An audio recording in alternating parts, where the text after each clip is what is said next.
자, 이제 또 이어서 내용을 나가보도록 합시다. 자, 이제 수능 특강 지문 딱 한 개, 편집글 지문 한 개 남았고, 그 다음에 지난 3월 모의고사 뭡니까 주제 복합 독서 지문 한 개, 이렇게 두 개가 남은 상황이죠. 그러니까 요거를 후딱 마무리를 하도록 합시다. 알겠죠?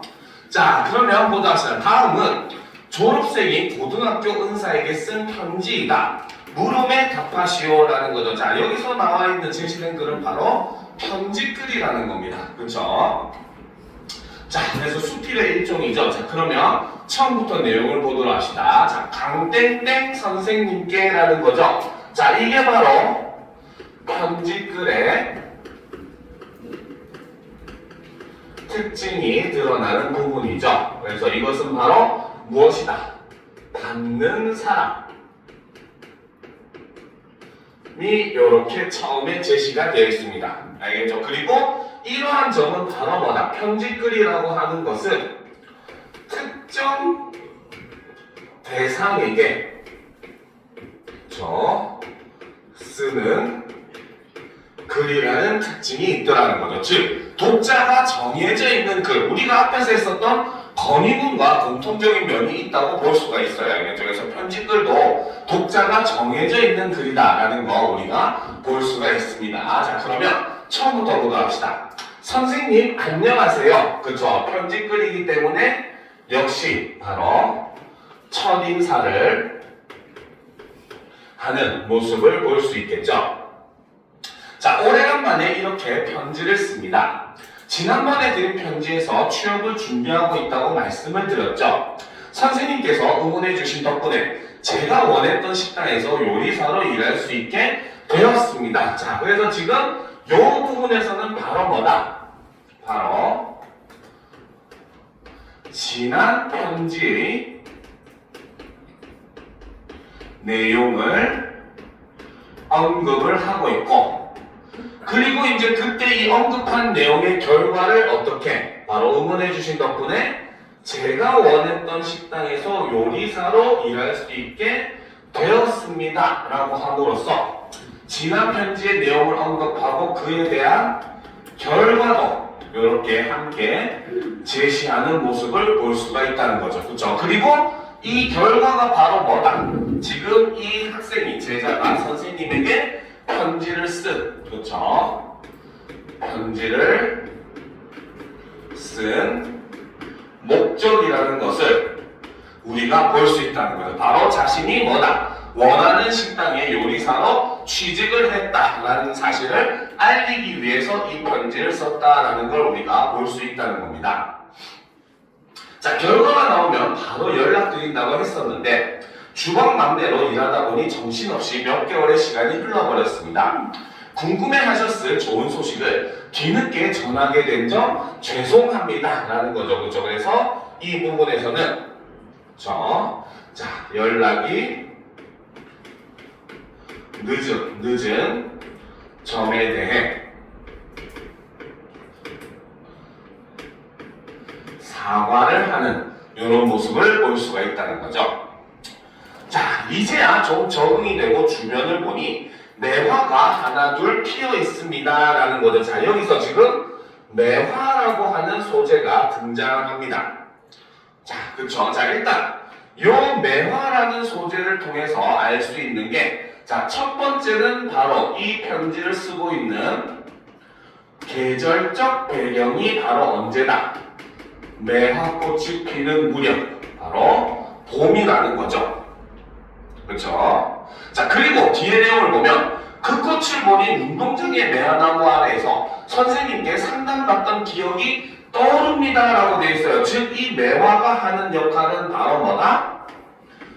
과거 회상의 일종의 매개체 역할을 한다. 선생님과의 추억을 떠올리게 해주는 그러한 소재로서 작용을 하고 있다는 거죠. 알겠습니까? 자, 그래서 그 꽃을 보니 운동장의 매화나무 아래에서 선생님께 상담받던 기억이 떠오릅니다. 선생님을 만나기 전 저는 딱히 되고 싶은 것이 없는 막막한 시절을 보내고 있었습니다. 선생님께서는 그런 저에게 여러 조언을 해주셨고 즐겁게 할 수 있는 일을 찾으라던 선생님의 말씀을 곱씹으면서 좋아하는 일을 고민하기 시작했고 제 진로를 정할 수 있었습니다 라는 거죠. 자, 그래서 지금 이 학생은 바로 뭐다? 선생님을 만나기 전에는 어떤 학생이었다? 바로 딱히 되고 싶은 것이 없는 막막한 시절을 보내고 있는 상황이었다는 거죠. 자, 그런데 선생님을 만나고 나서 어떻게 자신의 진로를 결정을 할 수가 있었다는 겁니다. 그렇죠? 자, 그래서 여기서는 바로 무엇이다? 글쓴이에게 있어서 선생님이라고 하는 존재는 바로 내면적 성숙을 도와준 사람이라는 거죠. 자, 그러니까 그에 대해서 글쓴이는 바로 무엇이다? 선생님에게 고마움을 느끼고 있다라는 걸 우리가 볼 수 있다는 거죠. 자, 그 시절 고민이 생길 때마다 선생님께 많이 의지했던 것 같습니다. 선생님께서는 쉬는 시간이나 퇴근 시간 이후에도 교무실로 불쑥 찾아갔던 저를 웃는 얼굴로 맞아주셨습니다. 직장 생활을 시작하고 직장인에게 개인 시간이 얼마나 소중한지 알게 되면서 선생님에 대한 고마움을 다시금 느끼게 됩니다 라는 거죠. 자, 좀 올려놓고, 자, 그래서 지금 바로 뭡니까? 예전에는 자기가 그런 것들을 몰랐다는 거죠. 선생님이 또 좋아서 그저 선생님께 고민 상담을 하고 싶어서 불쑥불쑥 찾아갔었는데 그때마다 선생님은 바로 뭐다? 그렇죠? 나를 항상 웃는 얼굴로 맞아주셨다는 거죠. 그래서 이 부분은 바로 뭐다? 글쓴이에 대한, 그렇죠? 대한 선생님의 배려를 이렇게 느낄 수 있죠. 만약에 진짜로 본심대로 이 새끼 또 왔네 이러면서 짜증을 냈으면은 나는 학생이 상처를 입었을 거 아니에요. 그렇죠? 왜요? 그런 쌤이 있어요? 그치? 자, 상처를 입었을 거 아니에요. 그러니까 일부러 웃는 얼굴로 나를 맞아주었다라는 거죠. 근데 자기가 이제 커서 되돌아보니까 그것이 사실은 선생님의 굉장한 배려이자 희생이었다는 것을 알게 되었다는 거죠. 그래서 이 부분은 바로 무엇이다? 바로 글쓴이가 성장 후, 그쵸? 직장 생활을 하며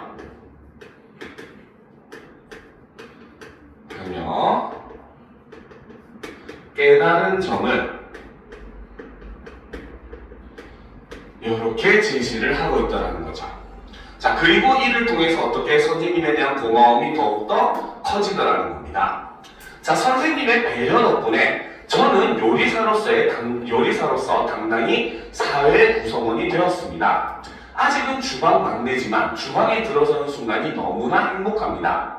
선배 요리사들이 요리하는 모습을 관찰하며 요리 기술뿐 아니라 요리에 대한 진심을 배우려고 노력하고 있습니다. 요즘은 퇴근 후에도 주방에 남아서 요리를 연습해보고 있습니다. 제가 이렇게 행복하게 요리에 열중할 수 있는 것은 즐겁게 할 수 있는 일을 찾으라고 했던 선생님의 말씀을 실천했기 때문일 겁니다 라는 거죠. 그래서 지금 자신이 현재 하고 있는, 그죠? 바로 이 부분에서는 바로 뭐다? 자신의 직업을 위한 노력을 이렇게 구체적으로 제시를 해주고 있다는 거죠. 자, 그리고 내가 이렇게 일할 수 있었던 건 다 누구 덕이다? 선생님 때문이다 라고 함으로써 계속해서 고마움을 지금 표현을 하고 있다는 거죠. 그래서 이 글의 특징이 바로 뭐다? 바로 글쓴이가, 그렇죠? 현재의 삶에 만족할 수 있는, 그렇죠? 있는 계기가 된 사람이 바로 누구다? 선생님이셨다. 선생님의 조언이었다 라고 얘기했고, 그렇기 때문에 이를 통해서 바로 뭐다? 선생님에 대한 고마움을 반복적으로 이렇게 표현을 하고 있다는 거죠.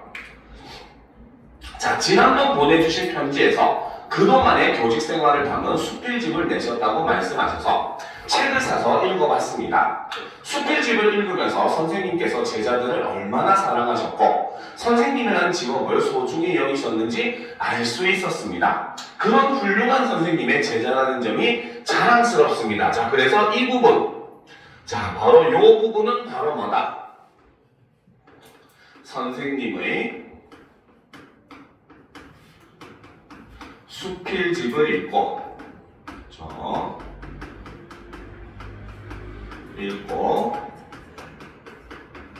글쓴이가 느낀 점을 이렇게 제시를 해주고 있죠. 자, 그리고 이제 그런 훌륭한 선생님의 제자라는 점이 자랑스러웠다는 거죠. 답장 주실 때 5월 중에 제가 방문해도 괜찮은 날짜가 있으면 말씀해 주십시오. 선생님께서 편하신 시간에 찾아뵙겠습니다. 자, 두 번째 용건은 바로 뭐다? 선생님을 5월 중에 한번 찾아뵙고 싶은데 언제가 괜찮은가? 라고 지금 물어보고 있죠. 자, 이것도 역시 바로 뭐다? 편지를 쓴 목적이라고 볼 수가 있겠죠. 그러면 이 편지를 쓴 목적은 두 가지로 볼 수가 있습니다. 첫 번째는 자신이 진정으로 원하던 식당에서 요리사로 일할 수 있게 됐다는 사실을 알리기 위해서, 그리고 두 번째는 5월 중에 선생님을 방문할 건데 언제가 괜찮은지 선생님에게 묻기 위해서 지금 뭐다? 이렇게 편지를 썼다는 거죠. 그렇죠? 자, 계속 보도록 합시다. 자, 5월이 되면 운동장의 매화는 모두 지고 없겠지만 선생님께서는 어린 시절의 저를 지탱해 주시던 그때의 그 든든한 모습 그대로 계시겠지요. 요즘 제가 가장 열심히 연습하는 음식은 티라미수입니다. 아직은 부족한 실력이지만 찾아뵐 때 실력을 열심히 키워서 선생님께 맛있는 티라미수 한 조각 맛보여 드리고 싶습니다. 선생님, 뵙게 될 그날을 기다리며 이만 편지를 줄이겠습니다. 감사하고 존경합니다. 라고 하면서 마지막에 끝인사를 이렇게 제시를 하고 있죠. 그리고 제작 이땡땡 올림, 바로 편지를 쓴 사람을 이렇게 제시하고 있죠. 근데 사실 여기서 빠진 게 있죠. 실제로 편지글을 쓸 때는 여기에 편지를 쓴 날짜도 함께 기입을 하셔야 됩니다. 알겠습니까? 자, 그래서 이 편지글에 대한 내용을 우리가 살펴봤어요. 자, 그럼 지금부터 역시 또 시간을 3분 정도 줄 테니까 밑에 세 문제 얼른 풀어보도록 합시다. 그렇죠?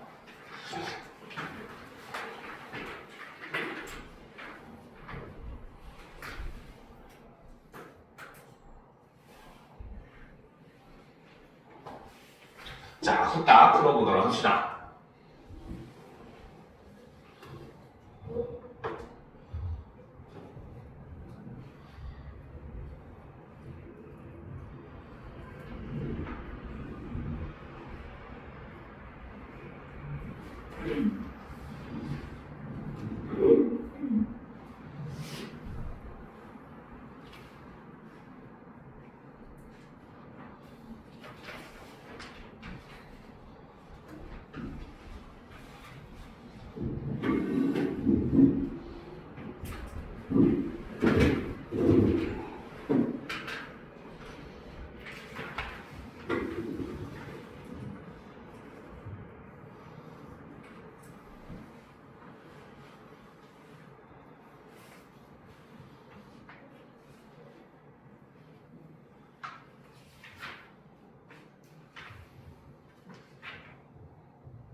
다 풀었습니까?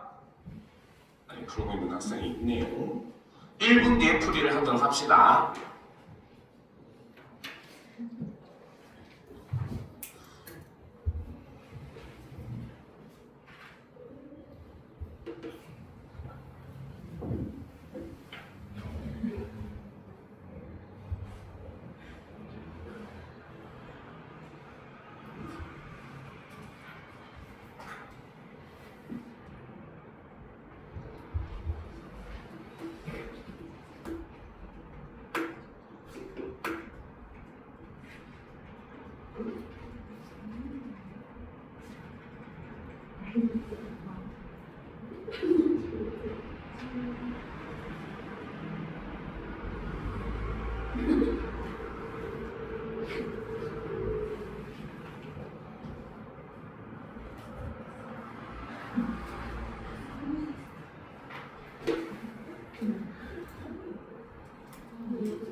자, 다 풀었죠? 자, 그러면 우리 소리 자, 같이 풀이를 해보도록 합시다. 알겠죠? 자, 4번 문제.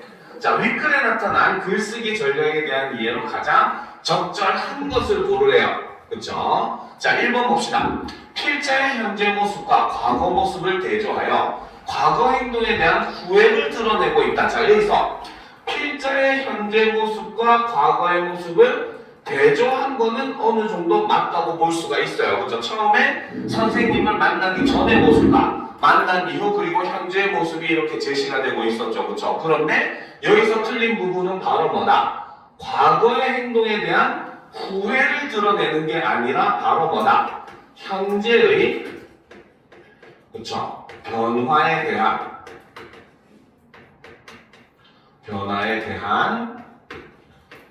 감사함을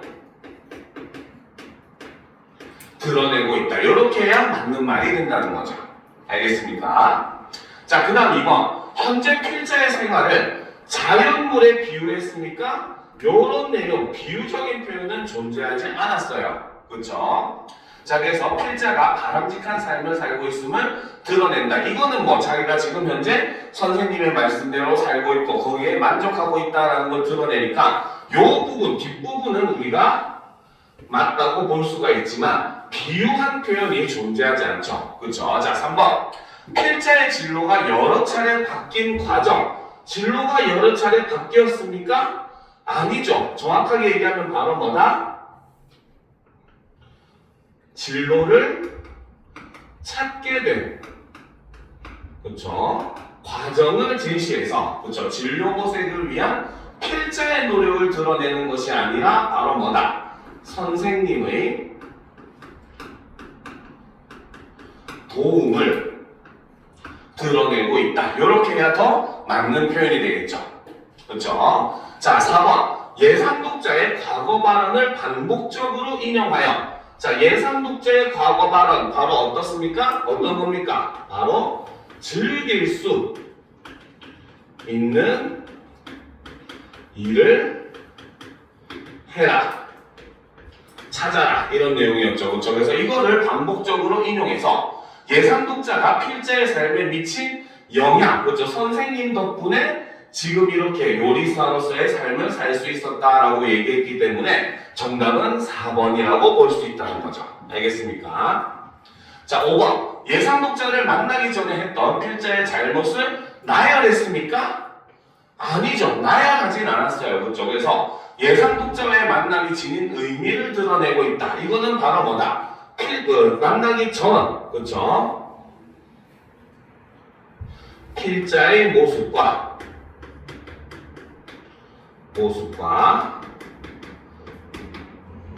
만난 후의 변화를 이렇게 뭐 대조를 한다든지 혹은 뭐 제시를 하여 이런 방식을 이제 얘기할 수 있겠죠. 그래서 이래서 예상 독자의 만남이 지닌 의미를 드러내고 있다라고 해야 맞는 표현이 된다는 겁니다. 알겠죠?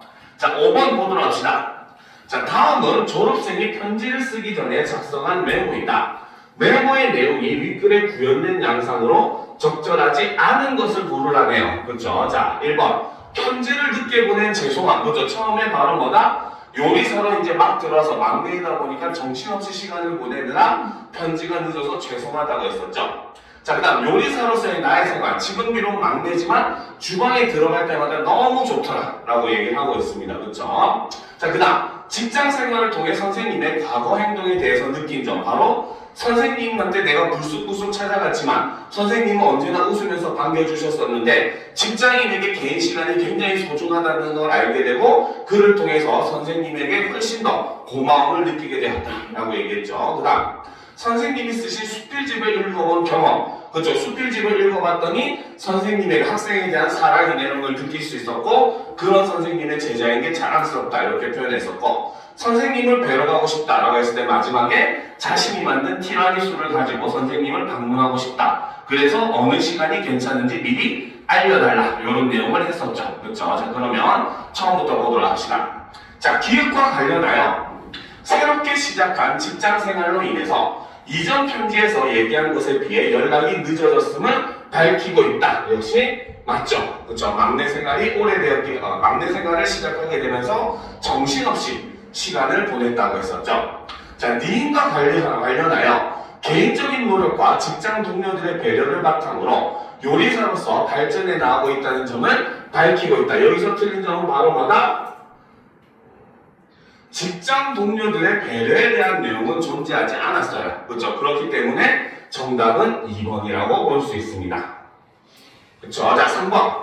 디귿과 관련하여 상담을 위해 불쑥 찾아갔던 제자에게 개인 시간마저도 할애해 주셨던 선생님에 대한 고마움을 밝히고 있다. 역시 맞죠?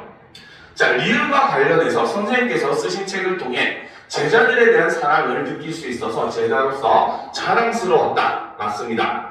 미움과 관련하여 선생님을 뵈러 갈 좋은 날짜가 언제인지에 관해 선생님으로부터 받을 답장을 통해 알고 싶다고 밝히고 있다. 맞죠? 그리고 플러스 바로 뭐다? 티라미수를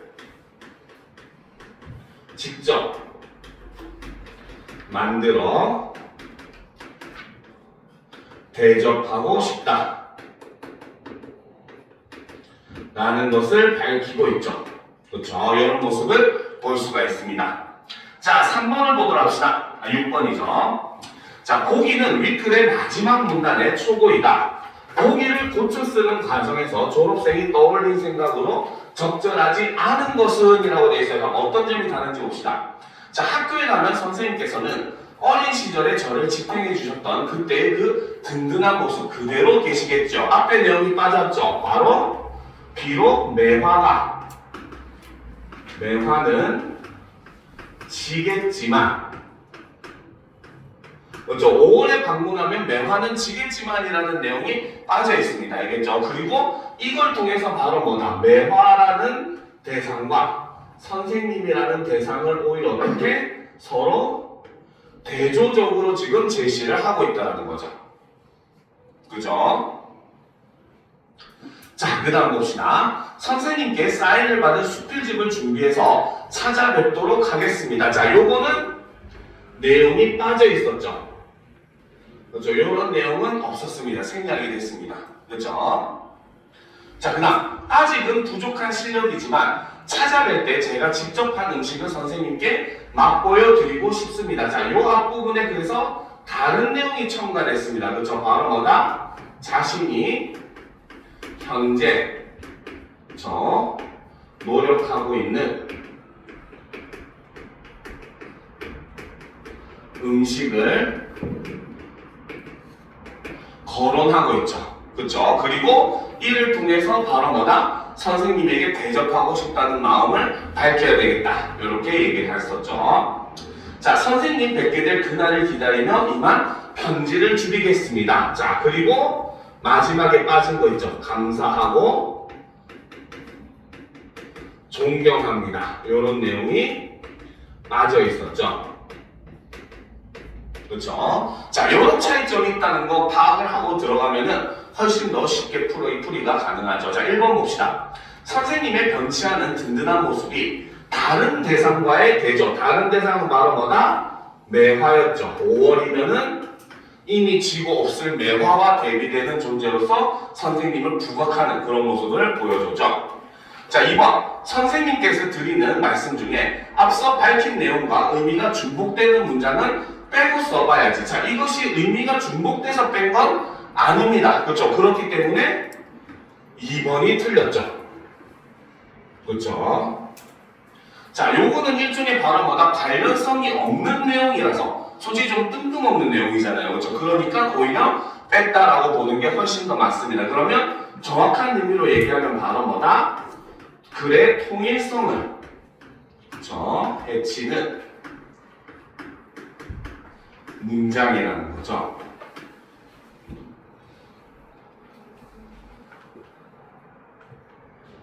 됐습니까? 자, 3번. 선생님께 어떤 음식을 해드리고 싶은지. 바로 이 어떤 음식이 티라미수였죠. 그렇죠? 자, 해드리고 싶은지 연습했던 음식 중에서 골라서 써봐야지.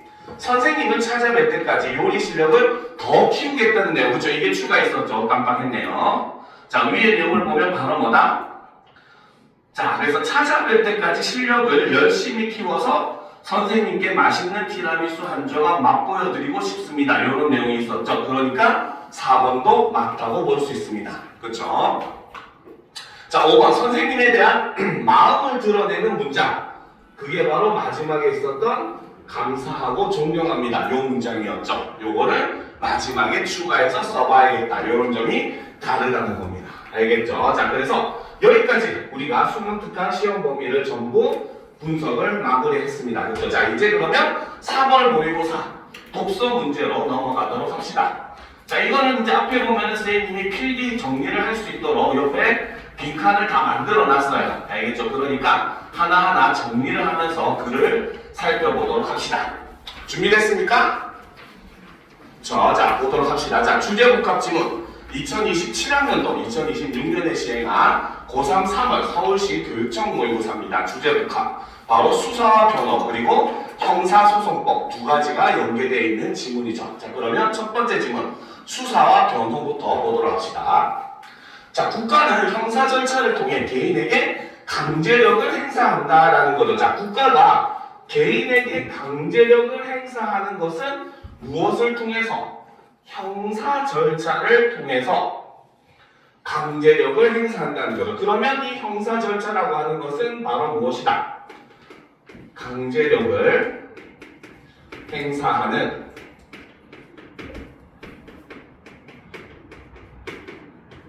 수단으로 볼 수가 있다는 거죠. 자, 그리고 이때 형사 절차에서 이루어지는 체포나 구속과 같은 강제 처분은 신체의 자유를 제한한다. 자, 여기서 체포나 구속과 같은 강제 처분의 특징은 바로 무엇이다? 신체의 자유를 제한을 하는 특징을 가지고 있다는 거죠. 쉽게 말하면 감옥에 가두는 겁니다. 알겠습니까? 그럼 당연히 신체의 자유를 빼앗기게 되겠죠. 그렇죠? 자, 수사기관이 강제처분의 행사를 자체적으로 판단하고 결정한다면 권한이 남용되어 인권 침해로 이어질 위험이 크다. 따라서 강제처분을 행사하기 위해서는 사전에 법관이 발부한 영장을 받는 것을 원칙으로 하는데 이 원칙을 영장주의라고 한다. 자, 영장주의라고 하는 것이 바로 무엇이다? 바로 강제처분을 행사하기 위해서는 사전에 법관이 발부한 영장을 받는 것을 원칙으로 하는 이것이 바로 영장주의라는 거죠. 그러니까 우리가 뉴스 같은 데 보면 바로 뭡니까? 그 어떤 범인을 이제 이번에 뭐 무슨 범인 해가지고 잡아가지고 이 사람이 이제 구속영장을 발부했습니다. 이런 내용의 뉴스 많이 보잖아요. 그렇죠? 바로 그 내용입니다. 영장이 없으면은 구속할 수가 없어요. 알겠죠? 영장 없이 구속할 수 있는 시간이 최대 몇 시간이었더라? 몇 시간이었어? 어쨌든 딱 시간이 정해져 있어요. 그 이상은 무조건 풀어줘야 됩니다. 영장이 없으면. 알겠죠? 아무리 흉악범이라도. 알겠습니까? 자, 그러면 일단 요걸 우리가 한번 정리를 해보도록 합시다. 알겠죠? 자, 여기서 우리가 형사 절차라고 하는 것은 그렇죠? 바로 뭐다? 자, 국가가 개인에게 그쵸? 강제력을 행사하는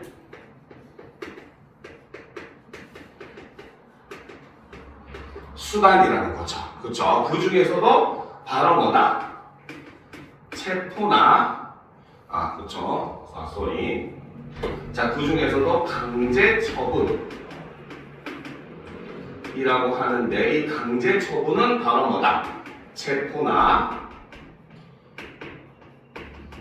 구속 등 이러한 것을 강제 처분이라고 하는데, 이 강제 처분은 어떤 특징이 있다? 바로 신체의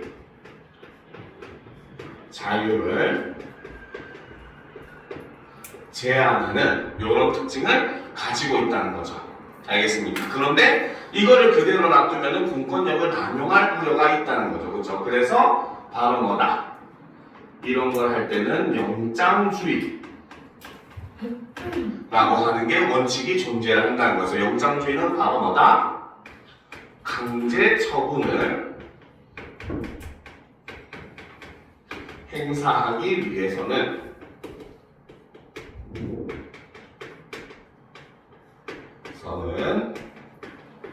사전에 법관이 발부한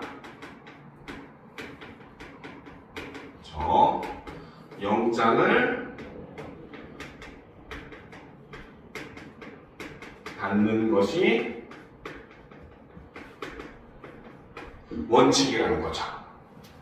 자, 그러니까 사실 공권력을 행사하기 위해서 경찰이라든지 혹은 뭐 검사라든지 상관이 없어요. 그래서 수사를 하기 위해서는 반드시 영장이라고 하는 게 필요해요. 그래서 우리가 드라마 같은 데 보면은 영장도 종류가 다양해요. 구속영장도 있고 사람을 이제 가둘 수 있는 영장이죠. 그 다음에 수색영장. 어떤 특정 구역을 수색할 수 있는 권리를 부여하는 수색영장 같은 것도 있고, 알겠죠? 그래서 영장도 굉장히 다양합니다. 그러면 거기서 나오는 구속이라든지 수색이라든지 이런 것들이 전부 다 뭐에 해당한다? 국가가 국민에게 강제로 행사할 수 있는 강제 처분에 해당한다라고 볼 수 있다는 거죠. 알겠죠? 자, 계속 보도록 합시다. 자, 영장주의에 따라 수사기관은 강제 처분을 행사하기 전에 법원에 영장을 청구해야 한다. 영장은 국가의 권한 행사가 합법적이라는 것을 권한 판단을 명시적으로 드러내는 허가 문서이면서, 자, 여기서는 영장을 이제 정리를 하고 있죠. 자, 영장이라고 하는 것은 바로 뭐다? 국가의 권한 행사가 합법적이라는 것을 판단을 명시적으로 드러내는 허가 문서라는 거죠. 그렇죠? 그리고 여기에 플러스 두 번째 역할은 바로 뭐다? 기본권 제한의 정당성을 사전에 심사했다. 적법한 절차다. 라는 것을 알려주기 위한 표징이라고 볼 수 있다는 거죠. 자, 그래서 이러한 점에서 영장주의는 개인을 보호하는 예방적 통제장치로 기능을 한다. 라고 볼 수 있다는 거죠. 자, 그래서 영장주의는 받는 것이 원칙이라고 했죠. 그렇기 때문에 바로 뭐다? 이 영장주의는, 그쵸? 자, 수사기관은 반드시 강제 처분을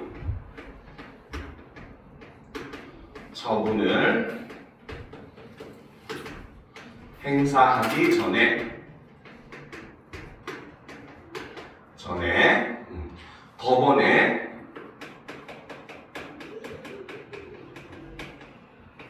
영장을 청구해야 한다는 거죠. 됐습니까?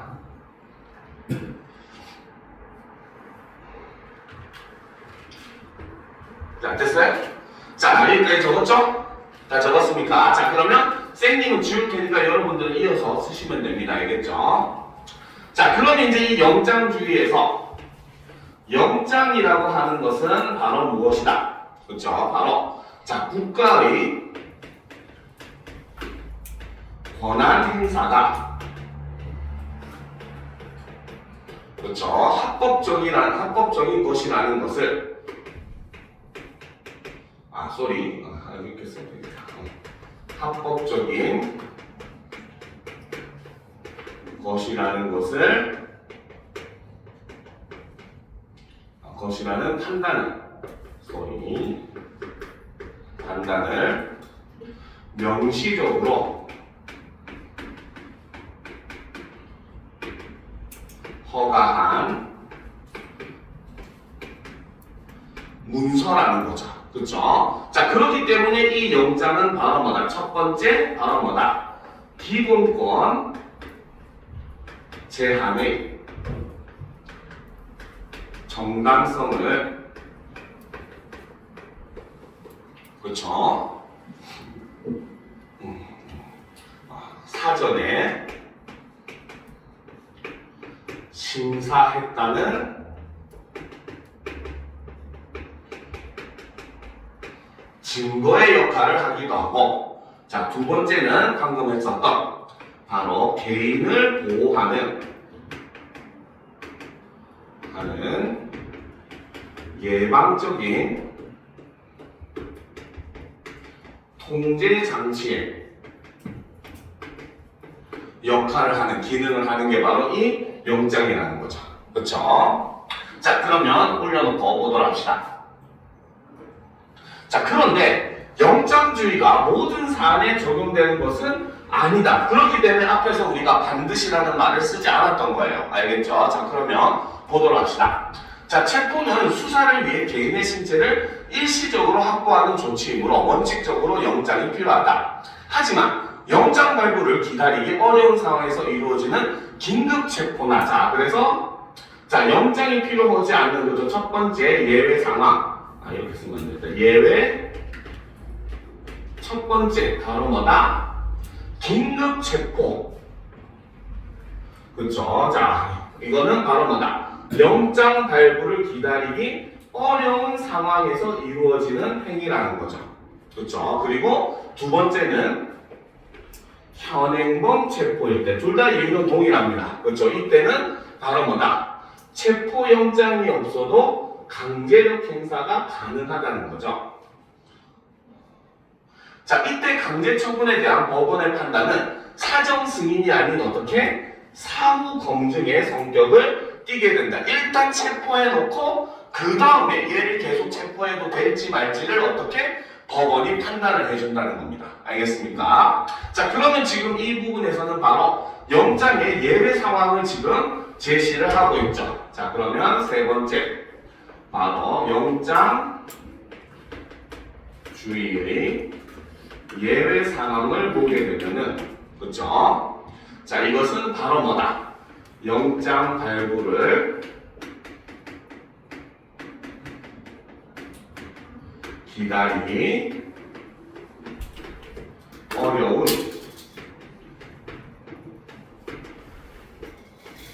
상황으로 볼 수가 있고, 상황인 경우 라고 볼 수 있고, 이 어려운 상황이라고 하는 것은 바로 뭐다? 긴급 체포나 현행범 체포의 이런 상황에서는 당장 눈앞에 범인이 있는 상황이니까, 그렇죠? 일단은 잡고 봐야 된다는 거 알겠죠? 그래서 아까 얘기했었죠. 영장 없이 그래도 뭡니까? 사람을 어느 정도 구속할 수 있는 시간이 법적으로 정해져 있어야 알겠죠? 그래서 우리 드라마 같은 데 보면 48시간 안에 뭐 얘를 꼭 신문해서 증거를 찾아야 되는데 안 그러면 풀어줘야 된단 말이야, 막 이런 내용도 많이 나오잖아요. 그게 바로 그 이유 때문입니다. 알겠죠? 그래서 이로 인해서 이때, 그쵸? 바로 법원의 판단이라고 하는 것은, 네, 판단은 바로 사후 검증의 성격을 띈다는 거죠. 사후는 죽은 거 아니에요. 알겠습니까? 범인을 죽이면 안 되겠죠. 자, 계속 보도록 합시다. 자, 반면에 구속은, 그렇죠? 체포와 달리 신체의 자유를 장기간에 걸쳐 전면적으로 제한하는 강력한 조치이므로 예외 없이 영장주의가 적용된다. 자, 그래서 구속의 경우는 단 어떻다? 바로 신체의 자유를 장기간에 걸쳐 전면적으로 제한하는 강력한 조치죠. 그렇죠? 자, 그렇기 때문에 이때는 바로 뭐다? 예외 없이 영장주의가 적용이 된다. 그 말은 뭐다? 구속을 할 때는 반드시 구속영장이 필요하다. 이 뜻입니다. 알겠습니까? 체포를 할 때는 없어도 어느 정도는 가능하지만 구속은 절대 불가능하다는 거죠. 그렇죠?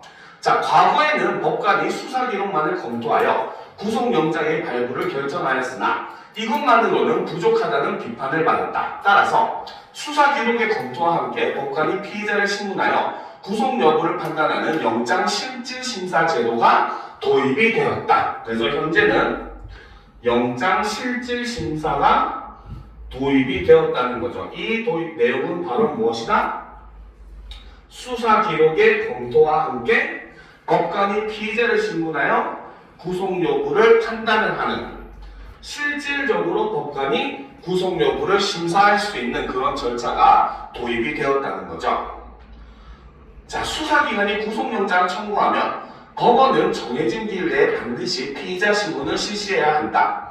이는 범죄 혐의의 상당성, 도주나 증거인멸의 위험과 같은 구속요건을 검증하는 절차를 강화함으로써 구속영장이 발부되는 문턱을 과거보다 실질적으로 높인 장치라고 할 수가 있다라는 거죠. 그래서 수사기관은 무슨 일을 한다? 구속영장을 청구하는 역할을 한다는 거죠. 자, 그러면 어떻게? 이 다음에 법원은 어떻게 해야 된다? 정해진 기일 내에 반드시 피의자 신문을 실시를 해야 된다는 거죠. 그렇죠? 자, 이렇게 함으로써 바로 영장실질심사가 이러한 과정을 거쳐서 이루어지는 것이고, 이런 것이 만들어지면서 오히려 어때? 바로 옛날보다는 사람들이 쉽게 구속할 수 없게 만들었다는 겁니다. 알겠죠? 자, 그 이유 중에 하나가 실제로 법의 모토가 있어요. 바로 뭡니까? 10명의 범죄자를 높이더라도 한 명의 억울한 사람을 만들면 안 된다라고 하는 게 법의 모토거든요. 알겠죠? 그러다 보니까 그런 것들을 이루기 위해서 일부러 이렇게 허들을 높이는 이런 모습을 볼 수가 있다는 겁니다. 알겠죠? 자, 그러면 마지막 문단을 정리를 해보도록 합시다. 그쵸? 자, 네 번째. 자, 구속은, 그쵸? 자, 바로 신체의 자유를 장기간에 걸쳐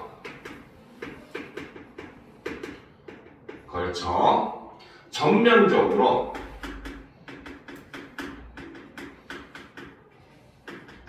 제한하는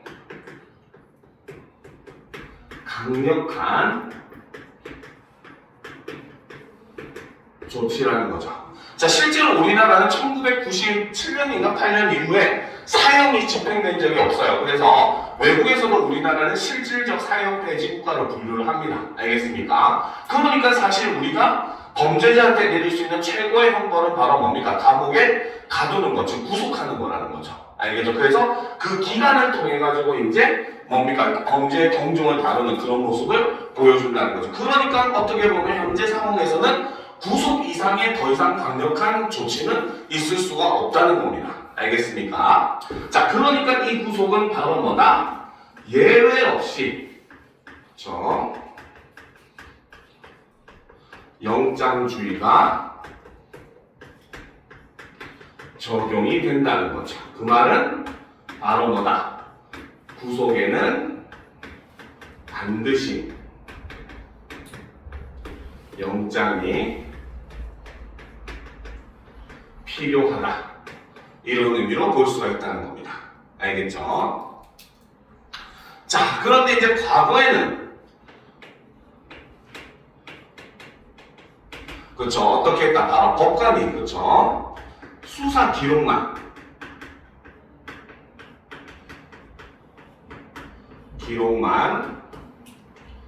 검토를 하는 방법으로 영장을 발부했는데, 그렇죠? 자, 하지만 현재는 바로 영장 실질심사가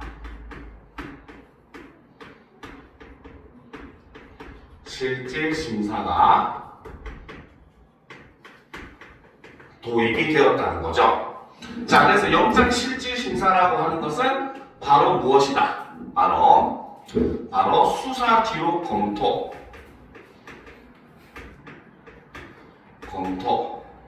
플러스 바로 뭐다? 법관의 피의자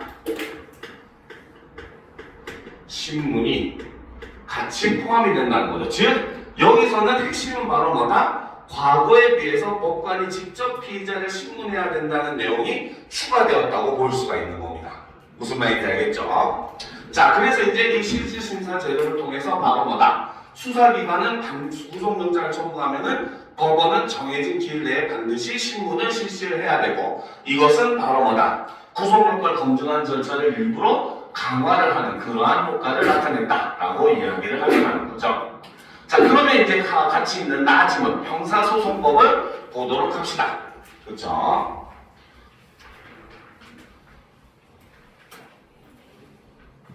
자, 여기 다 적었죠? 그치? 자, 그러면 형사소송법 정리를 하도록 합시다.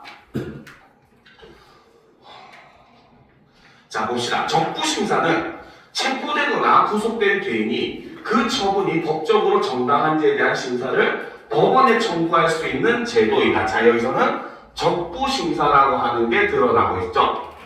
자, 이것은 바로 뭐다? 체포되거나 구속된 개인이 그 처분이 법적으로 정당한지에 대한 심사를 법원에 청구할 수 있는 제도라는 겁니다.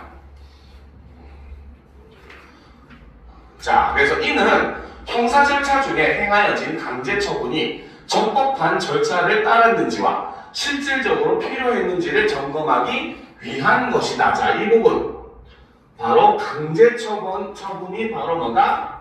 적법한 절차를 따랐는지, 그리고 진짜로 필요했던 것이었는지, 이것이 바로 적부심사의 목적에 해당한다 라고 볼 수 있다는 거죠. 자, 체포 또는 구속이 이루어진 시점은 이미 개인에 대한 국가의 강제력이 행사된 상태이지만, 적부심사는 그 효력이 유지될 수 있는지를 판단하도록 하여 국가의 권한을 제도적으로 견제하는 역할을 한다는 거죠. 그래서 적부심사가 하는 근본적인 역할은 바로 뭐다? 국가의 권한을 제도적으로 견제하는 이러한 역할. 왜? 함부로 사람을 잡아들이면 안 되니까. 알겠습니까? 그렇기 때문에 국가에서도 이것을 견제할 수 있는 제도를 마련했는데 그게 바로 적부심사라는 거죠. 알겠죠? 자, 그러면 정리를 해봅시다. 자, 적부심사는 그렇죠. 바로 체포되거나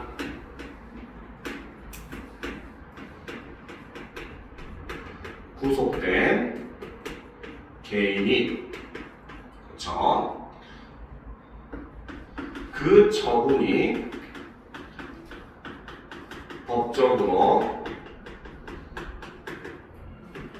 정당한지에 대한 심사를 법원에 청구하는 것이 적부심사라는 거죠. 자, 이때 이 적부심사의 목적은 바로 무엇이다? 그렇죠. 첫 번째는 강제 처분이 적법한 절차를 따랐는지 여부를 검증을 하는 것이고, 자, 두 번째는 바로 뭐다? 그렇죠. 강제 처분이 실질적으로 그렇죠. 필요했는지를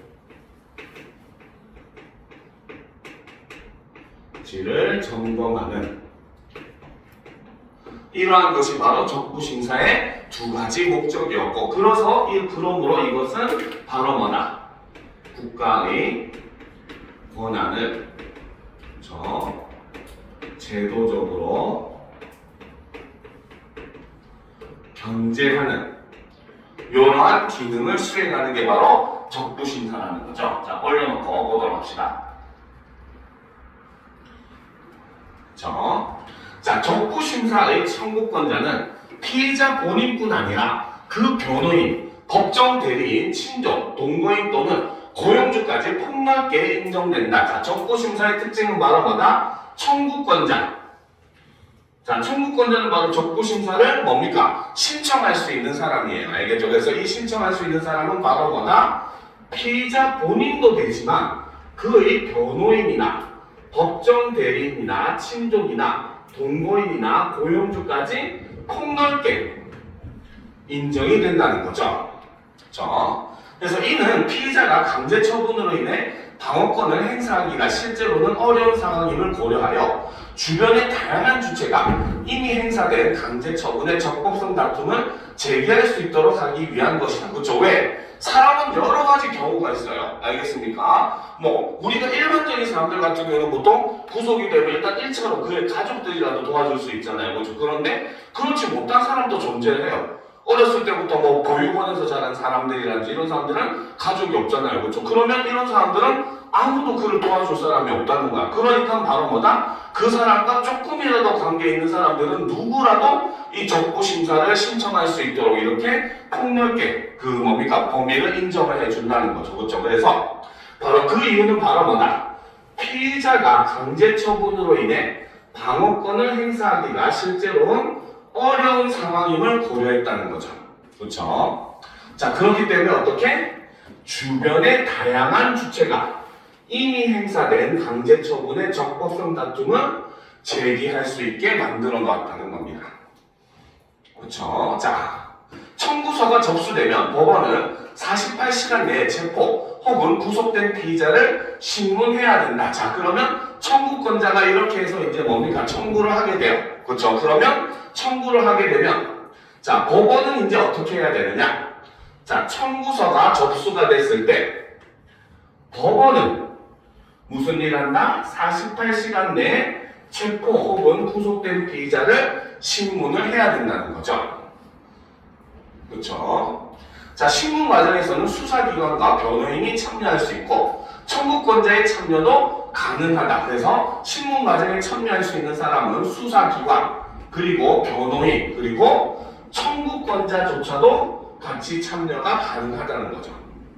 자, 법관은 체포 또는 구속이 적법한 절차에 따라 진행되었는지, 범죄 혐의의 상당성과 도주 또는 증거인멸의 위험과 같은 강제 처분의 법률상 요건이 충족되었는지를 확인을 한다는 거죠. 그래서 이 법관이 하는 역할은 바로 무엇이다? 바로 체포 또는 구속이 적법한 절차에 따라 진행이 되었는지, 그리고 이것이 바로 법률상의 요건을 충족되었는지를 확인하는 게 바로 법관이 하는 역할이라는 거죠. 그렇죠? 자, 그리고 증거의 적법성과 피의자의 진술 등을 심사하여, 그리고 증거의 적법성, 그리고 피의자의 진술 등을 심사해서 강제 처분이 유지될 필요가 있는지를 판단을 하는 게 바로 이 적부심사의 과정이라고 볼 수가 있습니다. 알겠습니까? 자, 그러면 정리를 한번 해보도록 합시다.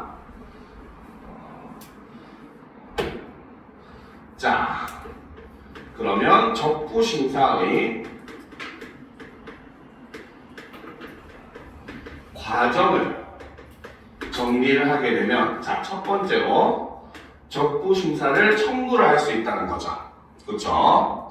자, 이때 이제 청구권자는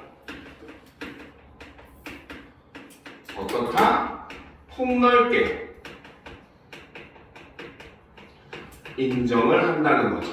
그러니까 바로 피의자 본인 혹은 변호인, 법정 대리인,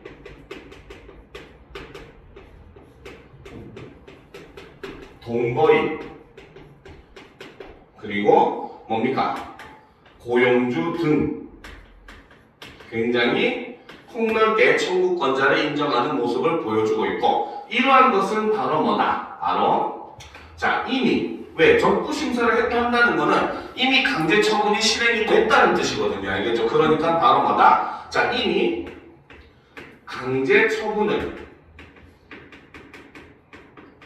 당한 상황이므로 방어권 행사가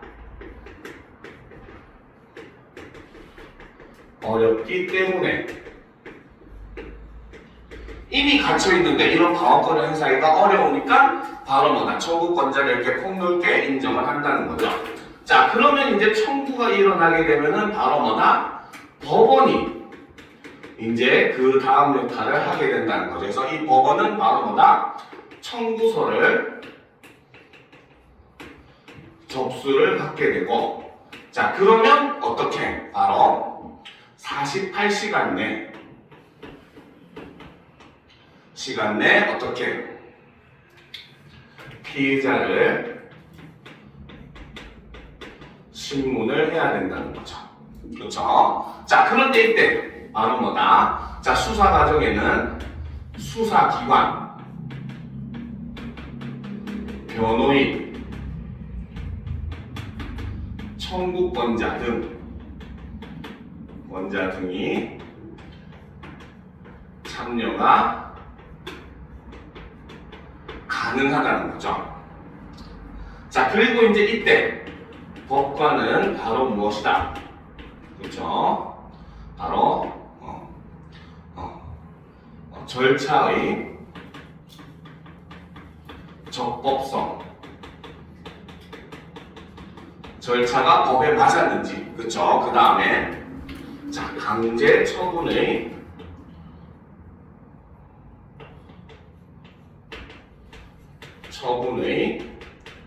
요건 충족 여부를 심사를 하게 된다는 거죠. 알겠습니까? 자, 그리고 또 한 가지 바로 뭐다? 증거의 적법성, 올바른 법에 맞는 방식으로 뭡니까? 수집된 정보인지, 그 다음에 피해자의 진술 등을 심사를 한다는 겁니다. 알겠죠? 자, 그래서 이제 이 강제 처분의 유지 여부를 판단을 하는 모습을 보여준다는 거죠. 그래서 이를 통해서 바로 뭐다? 강제 처분의 유지 여부를 결정을 하게 되는 게 바로 이 적부심사의 과정이라는 겁니다. 알겠죠? 자, 드디어 마지막 문단이네요. 자, 구속 적부심사에서는 영장 발부가 적법했더라도 이후 상황에서 피의자의 도주 또는 증거인멸의 위험이 사라졌다면 법원은 피의자의 석방을 결정하고 피의자는 불구속 상태에서 수사받게 된다. 즉 바로 뭐다? 영장 발부가 적법했더라도 바로 뭐다? 이후 상황에서 피의자의 도주 또는 증거인멸의 위험이 사라지는 경우, 그렇죠? 자, 이때는 어떻게? 불구속 상태에서 수사를 하게 만들어준다는 거. 최대한 인권을 존중을 해주는 겁니다. 알겠죠? 자, 이는 영장 발부라는 이례적 판단이 강제 처분의 정당성을 지속적으로 담보할 수 없다는 점을 제도적으로 반영을 한 결과이다. 라는 거죠. 그렇죠? 즉, 강제 처분은 합법적인 권력 행사이긴 하지만 적부심사는 강제 처분이 이루어진 이후 그 효력의 유지 여부를 판단하는 절차라는 점에서 강제 처분에 대한 바로 뭐다? 사법적 통제가 다양한 시점에서 이루어진다는 것을 보여준다. 이것이 바로 적부심사의 의의라는 거죠. 알겠습니까? 자, 그래서 자, 마지막 부분을 우리가 한번 정리를 해보게 되면은, 그렇죠? 자, 바로 적부심사의 적용을 보게 되면, 그렇죠? 자, 이거는 자, 영장이 발부된 상황이라도 이후 상황 변화를 통해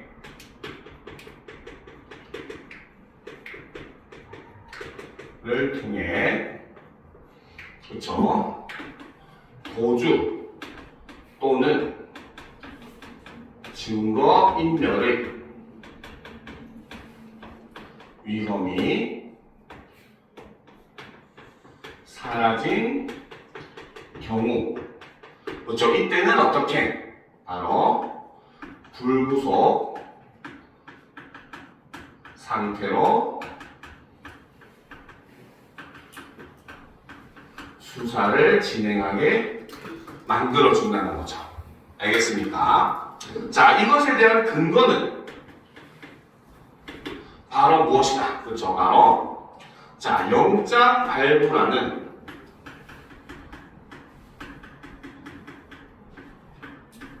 이례적 판단이 그렇죠? 강제 처분의 정당성을 지속적으로 담보할 수 없음이라는 생각 때문이라는 거죠. 즉, 이례적 판단으로 그 뭡니까? 이후에 변화되는 상황까지 싸그리 무시할 수는 없다는 겁니다. 상황이 변하면은 판단도 변해야 된다라는 게 이 그 제도의 목적이라는 거죠. 그렇죠? 자, 그래서 이제 마지막에 의의를 제시했습니다. 그렇죠? 이것은 바로 뭐다? 바로 강제 처분에 대한 사법적 통제가